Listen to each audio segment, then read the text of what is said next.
Dans cette question, il vous est demandé de créer une landing page spécifique. L'idée de créer une landing page spécifique est de permettre à la personne qui va cliquer sur votre lien de trouver du contenu qui est parfaitement adapté à sa recherche, ce qui n'est pas forcément le cas de l'ensemble des pages de votre site. Créer une landing page spécifique permet donc d'aller vers plus de pertinence face à la requête de l'internaute. Je vous demande donc de créer des landing pages sous un format de mock-up, c'est-à-dire de dessiner les différentes zones que vous souhaitez afficher avec une ébauche de contenu qui sera présent. Je vais vous montrer deux exemples de mauvaises pages, de mauvaises landing pages qui ont pu être créées. La landing page doit répondre à votre objectif de conversion, fournir de l'information de qualité à votre internaute, car, entre autres, il va y avoir en fait, pour chacun de vos mots-clés, Google va définir ce qu'on appelle le score de qualité, le quality score. Vous allez trouver plusieurs termes, vous pourrez trouver QS, quality score, score de qualité. Ce niveau de qualité également, ce niveau de qualité est une note exprimée sur 10 qui, pour chaque mot-clé, en fait, va chercher à voir si, par exemple, votre page, votre landing page est conviviale. La convivialité de la landing page se mesure, comme je viens de l'indiquer, sur sa capacité à offrir une bonne expérience utilisateur en fonction de la requête qui est fournie. Également, cette convivialité de la landing page, ce qui exprime un petit peu moins Google, c'est qu'elle va être jugée sur les critères SEO, donc sa capacité à être en adéquation avec le mot-clé indiqué et à donc optimiser ce mot-clé. Également, le score de qualité, c'est la pertinence de l'annonce par rapport au mot-clé sélectionné. C'est le taux de clic, c'est-à-dire le nombre de clics par rapport au nombre de fois où le mot-clé où votre annonce s'affiche. C'est donc le nombre de clics que ça va générer par rapport au nombre d'impressions.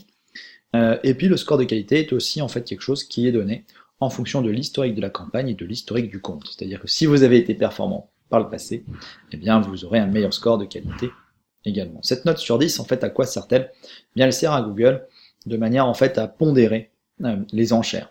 L'idée étant en fait que ce n'est pas forcément l'entreprise qui va enchérir le plus pour un mot-clé donné, qui va forcément apparaître en premier. Pour Google, le souci étant de proposer effectivement aux entreprises une plateforme pour faire de la publicité, mais de donner à l'internaute toujours le résultat le plus pertinent. Et bien pour cela, Google dit vous pouvez effectivement enchérir beaucoup, mais si votre score de qualité est mauvais, et bien finalement c'est l'entreprise qui sera la plus pertinente à être présente, qui va sans doute s'afficher en premier, et donc vous pouvez payer moins cher qu'un concurrent si votre score de qualité est bon. Donc vous avez tout intérêt en fait à travailler ce score de qualité, et d'une part optimiser votre campagne pour favoriser une annonce pertinente, avoir un bon taux de clic, mais également avoir une landing page conviviale. Alors, voilà deux exemples de landing page qui ne le sont pas. Voici un premier exemple. Ici, notamment, il y a le formulaire de contact qui apparaît en premier. Ce n'est pas une bonne chose. Vous souhaitez générer de la prise de contact via votre campagne, c'est bien, mais il faut d'abord donner de l'information qui peut être donnée par ici, par exemple, avant de forcer, on va dire, prise de contact par un formulaire comme celui-ci. Donc, évitez ce genre de choses, évitez donc de demander tout de suite à l'internaute de passer à l'action sur votre landing page. Proposez d'abord en fait de la mise en contexte.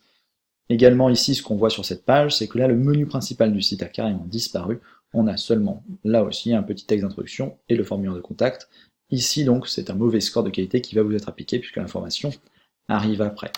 À voir, vous, sur des sites de vente en ligne, comment, face à un internaute qui ne connaît pas l'entreprise, vous allez pouvoir lui proposer à la fois la présentation du produit, puisque c'est bien l'objectif malgré tout, ou la présentation de la marque, selon le groupe d'annonces. Et votre objectif sera donc de proposer une mise en contexte qui va permettre à l'internaute de prendre connaissance de votre entreprise avant de se voir proposer un produit et du coup une page ou un endroit où payer. À vous d'organiser l'information au mieux pour fournir l'ensemble des clés de réassurance, de réassurance à votre internaute pour qu'il puisse faire le choix et qu'il puisse du coup être convaincu de la pertinence de votre marque et donc de passer à l'action.